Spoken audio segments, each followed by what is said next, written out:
আহজাবের প্রথম আয়াত আল্লাহ রাব্বুল আলামিন বলেন, ইয়া আইয়ুহান নাবিয়্যুত্তাকিল্লাহ, হে নবী মুহাম্মদ সাল্লাল্লাহু আলাইহি ওয়াসাল্লাম, আপনি আল্লাহকে ভয় করেন। তারপর গোটা মানব জাতিকে আল্লাহ রাব্বুল আলামিন তাকওয়া অর্জনের কথা বললেন।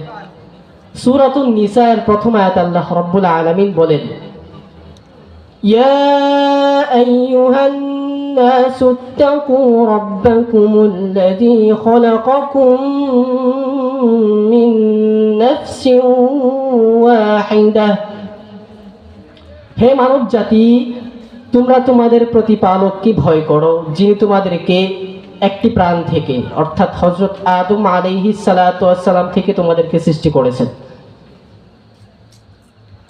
তো আল্লাহ রাব্বুল আলামিন সূরাতুন নিসা এর 131 নম্বর আয়াতে বড় আজীব একটা কথা বলেছেন। আল্লাহ রাব্বুল আলামিন বলেন, ওয়ালাকাদ ওয়াসাই